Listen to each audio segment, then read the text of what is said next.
Hmm. Ayun, ayun. Ayun oh. Ay, ayun. Ay. Hawakan mo na. Mas malaki hanap tayo, malalaki. Hindi pa man lubusan nakakalabas ng Philippine Area of Responsibility ang Bagyong Luis, ay kasunod na nating mararanasan ang hagupit ng habagat ni Bagyong Dolphin. Pero hindi ito ang makakasagabal sa kagustuhan namin makapag-camping ni Bro JR. Dahil tuloy pa din ang aming adventure, isang camping adventure na susuungin ng lakas ng ulan habang sinusubukan makahuli ng pangulam. Ayun, nakikita nyo yung ano natin doon, oh. Pinag-ispatan natin, oh. Isang camping adventure na babalik sa mga dating nakagawian tulad ng paggawa ng tradisyonal na rice coffee. Tara at samahan nyo kami sa isa na namang catch and cook camping adventure sa napakaluntian na palayan ng Barangay Bolo, Labrador, Pangasinan. Sa gitna ng bukid, tayo ang tahanan. Good day guys, another day, another adventure na naman, and today, another camping session na naman ang gagawin natin. Syempre, together with Bro JR TV. At nandito tayo uli ngayon sa kanilang lugar sa bayan ng Labrador, Pangasinan, dito sa Barangay Bolo. Nakikita nyo yung bukid dito sa likuran natin. Diyan tayo magka-camping. Diyan sa gitna ng bukid na to. Kung saan napakaganda, napakaluntian ng palayan ngayon. Doon, kung nakikita nyo yung may mga puno ng mangga doon sa gitna ng bukid, yan yung pupuntahan natin mamaya. Dito sa kabilang side naman ay yung Mount San Isidro na nababalot ng hamog ngayon. At syempre, gamit natin yung ating motor na si Puti, yung KDB 150 natin. At ito naman si Bro JR. Bro, kabay, gamit niya yung kanyang Mio, Adventure Mio. Ayan, ayun o, Bro JR TV. Subscribe, follow sa kanyang YouTube channel. Medyo sumisilip naman na yung araw kanina. Samahan nyo kami sa panibagong camping adventure namin, kung saan magka-catch in cook kami kung ano yung makukuha namin dito sa paligid ng bukid na to, no? Pero ang magiging challenge natin kung paano kami makakakuha ng makakainin namin dito. So nakapag-spot na si Bro JR dito dati at nakakuha siya ng kanyang kakainin. So yun din ang gagawin namin mamaya. So abangan niyo, ano pang hinihintay nyo? Samahan nyo kami ni Bro JR TV. Tara, let's! Yes!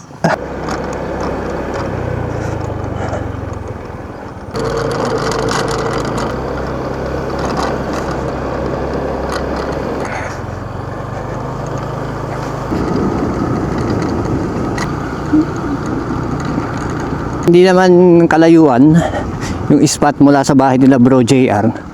Kaya hindi kami masyado mahihirapan sa pagmamaneho. Pero pagdating doon, kailangan namin maglakad kasi nasa gitna ng bukid yung spot. Hindi kami pwede mag-drive papunta doon. So tignan natin, ang ganda ng falls doon, oh. Isa sa mga irrigation yung mga liguan nila dito. Silipin lang natin. Ganda, di ba? So pagka summer, marami naliligo daw dito. Sabi ni Bro JR. Anong pangalan niyan, bro? Apalang irrigation. Apalang irrigation. Ganda, no? Pwede pa natin lapitan. Oo, di ba? Ayun, no? Ingat lang sa mga ganito. Medyo madulas yung gantong steel bridge. Hindi ka basta-basta magpreno rito lalo pag gantong basa. Yan. O, pag gusto niyo pumunta rito pagka summer, may mga cottages sila dito. Hindi ko lang alam kung pwede mag-camping. Pero isa sa mga dinadayong lugar to dito sa Barangay Bolo. Napakaganda niyan, pero pagka hindi tag-ulan or hindi maulan sa taas ng bundok, napakalinaw ng tubig niyan.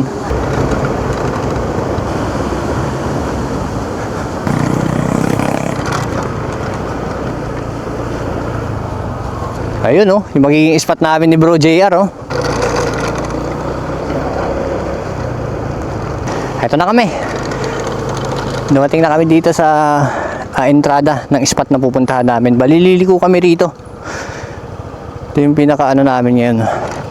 Tay!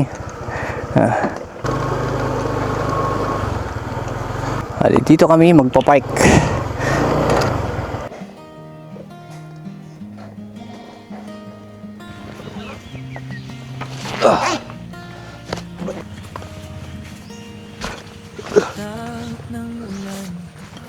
Sa telang tolda, sa gitna ng bukid, walang kapantay ang ganda. palayan, sumasayaw sa hangin, sariwang simoy kay sarap. Sa wakas. Ang gamit. Dito sa bukiran, Nakarating na kami dito ni Bro JR sa iispatan naming lugar. Na parang nasa ano kami, nasa isla kami ng Kabukiran. Kung saan merong parang island form dito na mga puno. Puno ng duhat. Yan, puno ng duhat ito eh. Itong isa, hindi ko alam kung anong puno to. Then ayan, tabi lang namin yung palayan. So bali ang gagawin muna namin bago umulan uli at pansamantalang sumikat yung araw, magse-set up na kami ng shelter namin. Tarp tsaka duyan ang gagamitin ko ngayon.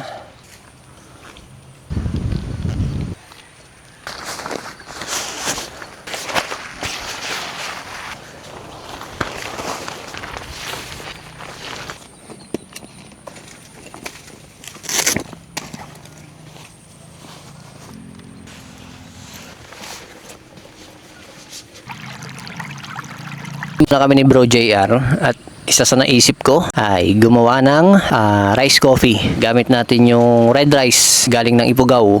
So may natira pa akong red rice nung nagpunta kami ng Ifugao. Yun yung gagamitin ko na sangkap para makagawa ng rice coffee.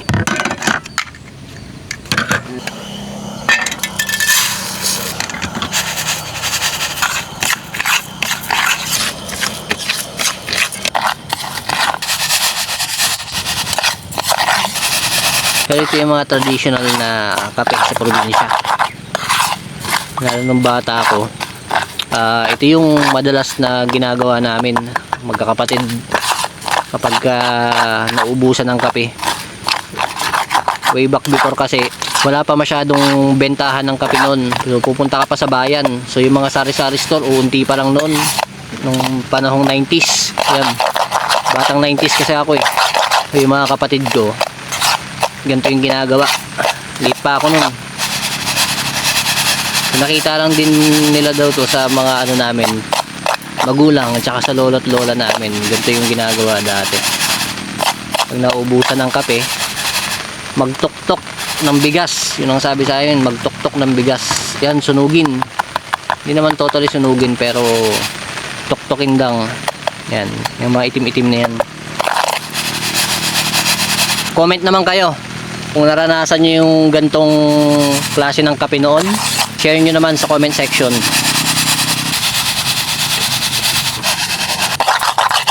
Hali, tapos na nating tuin magiging rice coffee natin. Pag ganito na yung kulay, goods na yan. Ano yan, para na siyang coffee bean, no? Yung kulay niya. Naluto. Ilalagay natin yan dun sa takore. Ayan, hindi na natin dudurugin yan. Pwede mo pang kainin yung ano yan, pinakabigas pagka na ano siya, naluto. Tubig. Gaano karami. Yan, yan.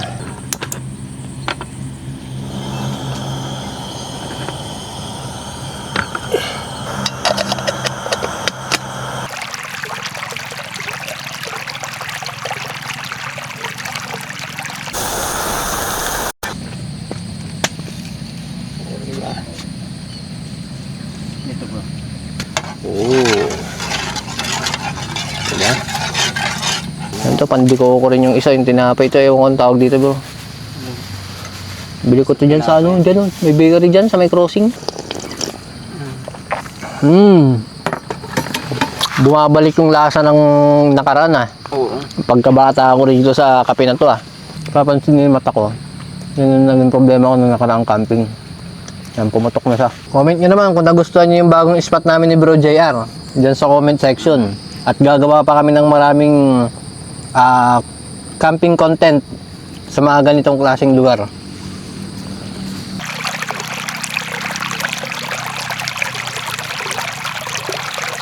Pupunta na kami ni Bro JR para humanap ng suso na aming pwedeng ulamin. Yun, may mga lumalabas na may mga bumubula-bula dun sa ilalim. Sabi ni Bro JR, bukal daw to na may lumalabas na mga tubig dyan sa ilalim. Ayun, Nag-overflow siya. At pupunta dun. So, dito tayo maliligo mamaya. Ayun, meron tayong pwedeng galon. Ayun, tuloy natin yung natin. Paghahanap ng suso. Tingnan natin kung anong itsura ng kukuhanin natin. Ayun. Ayun o. Kukuha na si Bro JR. Pati nga yung itsura, bro. Pero mas Para- malaki hanap tayo, malalaki. Tingnan natin dyan. Ito ba? Ito. Ay, hindi. Yung laman. Ano yan? Yun ang kuhol. Cool yan. Ito, pumpain natin mamaya. Kuhol.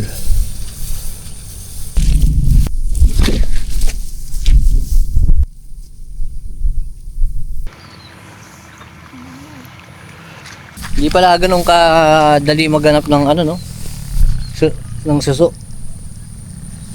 Kailangan na talagang medyo matalas yung paningin mo. Naghahanap. Yung kuhol tsaka yung suso. Pag hindi ka talaga marunong, makukonfuse ka. I-differentiate natin yung kuhol sa suso. So bali kumuha ako ng kuhol para gawing pamain mamaya. Nandito na tayo sa sakahan ni Tatay Fred. Bali ito yung pinaka bukid na sinasakahan niya ng kanyang palay.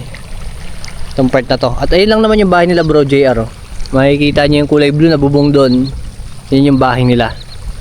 At yan lang. Yung kalsada na rito, yan yung nakapalibot na kalsada. Ay pinapalibutan niya itong bukid. Mula dito. So, at makikita nyo, ayan, yung Mount San Isidro. Ayan yung highest peak ng pinakamataas na bundok dito sa Pangasinan. So, negative. Bali, ang gagawin na lang natin, yung mga kuhol na nakuha natin, papain natin mamaya. Susubukan natin makahuli ng wild tilapia, hito, or dalag. Iiwan natin. Ganun sa ginawa ni Bro JR nung huling nag-camping siya rito. So, back to base camp na muna siguro tayo. Dahil negative magiging natin. Habang nasa Ikaw, base Lai. camp ay Pero dumating sila si dito Tatay na. Fred upang tayo ay bisitahin. Saglit kaming nagkape at nagkwentuhan. Elementary doon pa kami. Mm-hmm. Tapos tumira kami diyan sa malapit sa waiting shed. Hindi kami taga rito, bro. Parang Taga saan tayo eh? nakititirik lang kami ng bahay nung araw. Mm. Kasi doon sa amin, sa Malawaling Game, doon ang lupa namin, doon ang sakahin namin. Ang problema, mahirap yung tubig. Kami magkakapatid yung... Wala pang harvester nun, no? Oo, share namin magkakapatid na. Sa bilis na yung tatay ko noong araw. Pero ngayon dito lang ginagamit nyo dito tayo, harvester na. Harvester, saka yung kwan pa rin. Ito tayo, asukal. Asukal. May copy meat yan tayo. Ang cute ng tasa mo na to, bro. Ang cute, oh. Ganda. Oh. Ayun, may tasa na kami mamaya.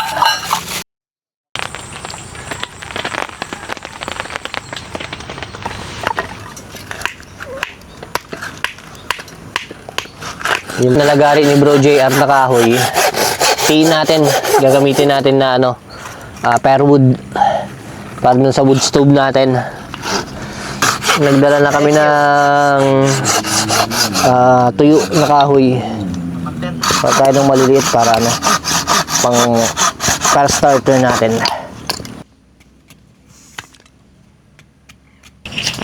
Yun, no? One shot. Ano lang, no? Di ba? Ganyan yung kapangyarihan ng Vaseline.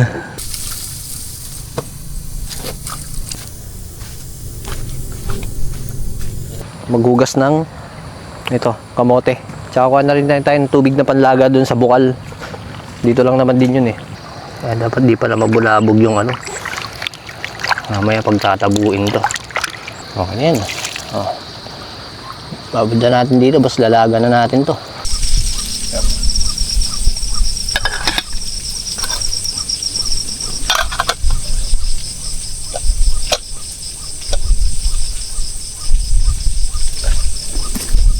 Ganyan, bro.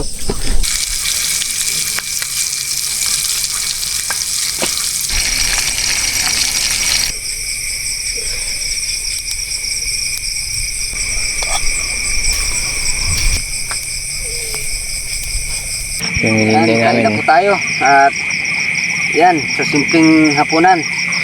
At Salamat, Panginoon, sa inyo pong kabutihan, pag-iingat sa buong araw ng aming mga ginawa at iningatan sa daan, Panginoon. Marami po salamat kayo magbendisyon sa aming kakainin muli, Panginoon, magbigay kalakasan. Hiling po namin ang proteksyon nyo hanggang kami ay umuwi, Lord. Marami po salamat sa lahat ng papuri pagsambahan Diyos. amen.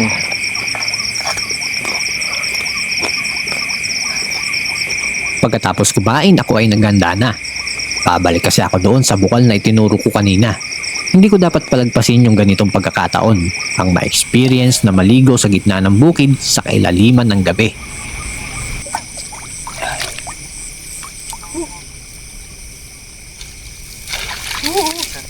Liga.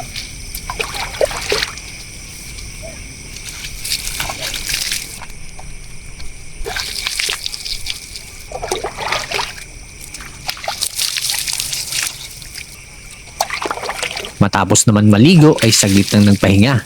Nagmuni-muni para isip ay kumalma. Pinalipas ang kaunti na oras para kahit papano isip ay maging payapa. Ilang katol namin dito. Andali. Ano yun natin? Ispatan natin. Ayan o. Ilang katol. Tapos, Nakarap sa amin karap sa amin. Taran! Di ba? Isa sa mga nakakapagpa-relax talaga, yung usok ng bonfire na sinisindihan natin. Bukod dun sa apoy na nakikita natin, di ba? Pagka nagbo-bonfire tayo, syempre yung usok, di ba? Pag namoy mo yun, talagang nakaka-relax. Talagang camping na camping yung datingan. Hindi kompleto ang isang camping pag walang bonfire talaga eh. Isa sa nagpapakumpleto ng camping yan. So, ayan, pantaboy namin ng lamok yan talaga. Bukod sa bonfire, pantaboy namin ng lamok. Maraming purpose yan. Bago matulog ay inihanda muna namin ang mga pamingwit na kailangan namin gamitin at iiwan sa mga irigasyon ng palayan. Iiwan namin ito ng magdamagan at babalikan mamayang madaling araw. Sa ilalim ng payapang gabi, tanging mga huni lamang ng mga hayop at insekto ang maririnig. Mabilis lumipas ang mga oras, walang badya ng pag-ulan. Saglit na sumilip ang hindi mabilang na bituin sa kalangitan. Subalit pagising namin ay taliwas pala ang panahon na aming mararanasan sa gitna ng kabukiran. Yan o. Ganda na siya. Pasado alas 4 ng madaling araw nang kami ay lumakad na, patungo sa pinaglagyan namin ng mga pamingwit. Umaasa na may mahuhuli. Habang nag-aahon ay nabutan kami ng malakas na ulan. Yung ano, malakas ng ulan. Nabutan na kami ng ulan dito. Nag-harvest na kami. Ha? Ano natin nilagay? Ayun. Ano bro? Wala, hindi nakagat. Negatives. Ayun o, lakas ng ulan. Lahat ng pagkataon talagang may. Grabing ulan tong tayo sa pangalawa. Grabe lakas ng ulan oh. Ano bro, meron? Negative. Ako, lamig pa naman, madaling araw. Pasado alas 4, layo-layo pa ng ano natin. Ayun, kita nyo yung ano natin doon, oh. Pinag-ispatan natin, oh. Layo. Lakad namin. Mas malayo pa sa narating namin kahapon nung naghahanap kami ng suso. Next. Tawid tayo. Tingnan natin dito. Meron yan, bra? Wala rin? Saan mo nilagay yung isa? Dito nasa dulo yun, di ba? Parang crossing ng tubig. Dadan lang ako dito. Dali ko. Wala rin. Isa dito. Lumulubog ako. Nakawala bro. Ha? Nakawala. Oh? Oo.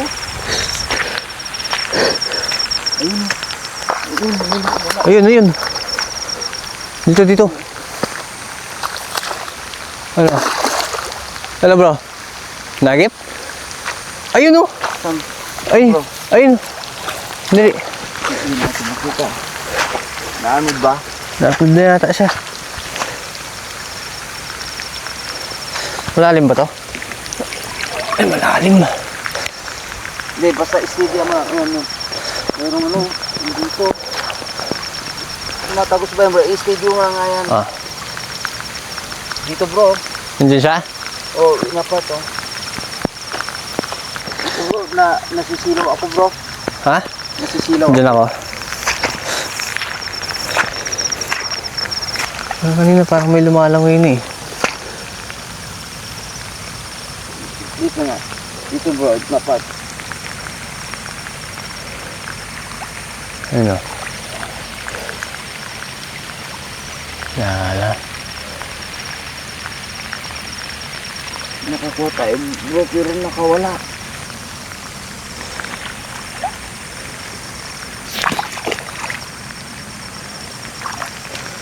Saan ang labas na ito? Layo? Wala na. Hindi natin.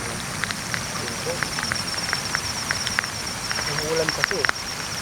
Ano?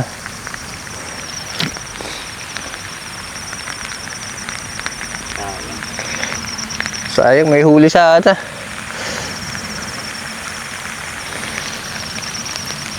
Ano ba? Tumailing na ano. Baka nandyan na sa umabanti siya. Matamaan ko siya eh.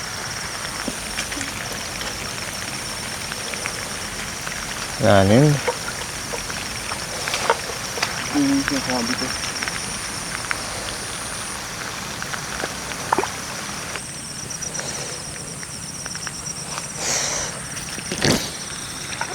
Hindi ko nakita kasi bro yung... Sayang. Wala na. Ayun. Dito pa. Yun ba siya? Oh, nandito pa bro. Ayun, dito pa na... Ito bro. Ah? Ito siya oh. Ito siya oh. Ano, sandali. Ayun oh. Ayun oh. Hindi. Dali lang. Ayun. Ayun. Ayun. Ayun oh. Yun. Sandali. Ayun oh. Meron oh. Ayun siya. Nakawala siya. Tinamaan siya eh. Ano. Dali. Harangin mo dyan. Tinamaan na kaya siya? Dali. Oh, di bro. Baka makawala. Huwag mo na ipalinawin muna natin. Sige. Meron eh. Ano? Ito siya bro. Dali dadakmain ko. Hindi, harangin mo. Hindi yan saan. Ituro mo Ito. lang. Hindi. Ilubog mo nga yung parasite mo bro. Dali lang ha. Ewan kong buntot niya yun eh. Ayan. Ilubog mo. Ah. Ilubog mo yung bro yan. Ah. Ayun o. Ayun siya. Ayun siya. Sandali bro. Dali. Ayun o. Dali na. Siguro. Ano? Ayun na. Yun. Yun o. Tingnan nyo ha. O yun. O yun. Nadali siya. Talo. Ayun na o. Sana no. Sa ulo pa. Yan, nakawala siya. Nahuli natin pero ano. Nakataka siya kanina. Ayos. Ayos. Hindi sayang yung ano natin. Di ba? Oo. Shish. Wala na natin. Kita ng zero. Tingnan na kaming masiro. Pero patay oh. Namatay. Namatay siya. Upo na bro. Yung. Ano? Ay. Hawakan mo na. Malaki-laki na rin.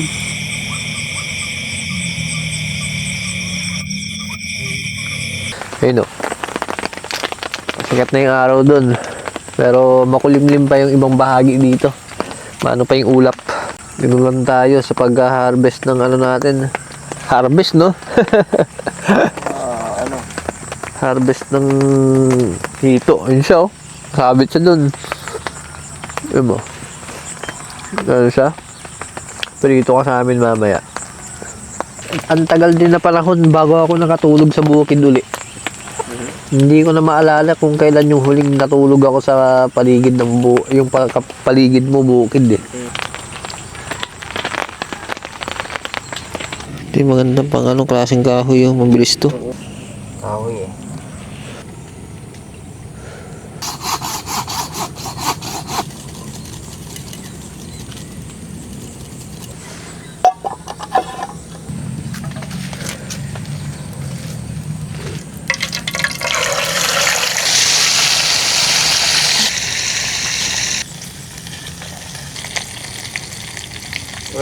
Yun. Ayun na, oh. Yung nahuli namin, lumiit na siya. Nag-shrink. Ayan ang kakainin namin ngayon. Papapakin na lang namin. Bro, yung ano, kumain na akong kamote kanina. Okay na ako. Crispy ito.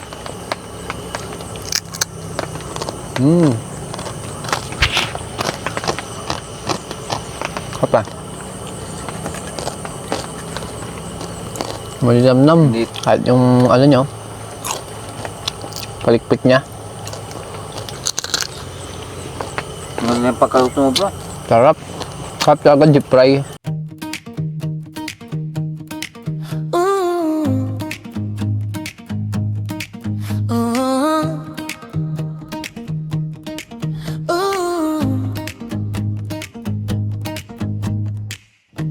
Luntian ng palayan hanggang sa dulo ng mata.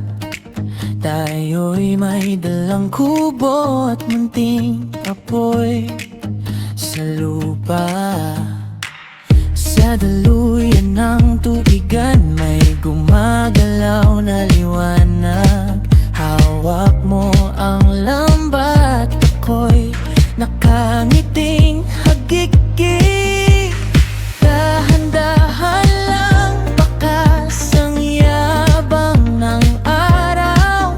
Sa gitna ng bukid, parang atin ang lahat. Sa gitna ng bukid, tayo ang tahanan. Sa gitna ng bukid. Yan, time check. Mag-alas 9 na ng umaga. At tapos na kaming kumain ni Bro JR. At ayan, oh. Mas maliwanag nyo makikita yung naging spot namin ni Bro JR. Ayan. So ito yung nasa paligid namin. Diba? Napakaganda ng umaga at gumising. Si Mount San Isidro, nagtatago muna sa hamog. Hindi natin siya makikita. Then, abangan ninyo yung susunod namin na adventure ni Bro JR. Diba? Abangan ninyo yung magiging survival 2 days na camping adventure namin kung saan mag-aano kami ni Bro JR. Survival, wala tayong dadalhin. Walang dadalhin na pagkain. Kung ano lang yung available doon sa lugar, yun lang, doon lang kami kukuha. So ano yun, yung lugar na pupuntahan namin, napuntahan na namin dati yun. Pero yun ay combination ng ilog, dagat, at kagubatan. So abangan nyo yung magiging adventure namin yun dito sa Pangasinan. At si Bro JR, sanay siya pagdating sa gubat tsaka bundok. Sanay ako sa dagat. Si Bro JR sanay yan sa ilog. So kaya pagsasamahin namin yung mga alam namin para sa magiging ano. Pero talagang hindi nyo na kami halos mapaghiwalay kung wala si Master Francie, kasi siya lang ang medyo malayo sa amin. Pag si Bro JR, lagi kami magkasama niyan sa lahat ng travel and camping content. Yan ang mga namin. So ngayon, susubok kami ng iba. So abangan ninyo yung adventure namin na yon. Maraming salamat kung nakaabot ka sa punto ng video na ito at natapos mo. Nagpapasalamat kami ni Bro JR dahil sinuportahan nyo kami hanggang sa oras ng video na ito. Maraming salamat. At ito na yung pagpapaalam namin ni Bro JR sa adventure natin ito. So maraming salamat sa pagsama ninyo sa amin. At sana suportahan nyo rin si Bro JR TV sa kanyang YouTube channel. Subscribe, follow sa kanyang YouTube channel, mga idol. At maraming salamat. Kami magpapaalam na. At abangan nyo yung magiging adventure namin. Nakapanabik. So, hanggang dito na lang. Paalam! Bukid, tayo ang tahanan. Sa gitna ng bukid, hawak ang umaga. Sa gitna ng bukid, hindi na kailangan pa. Sa gitna ng bukid.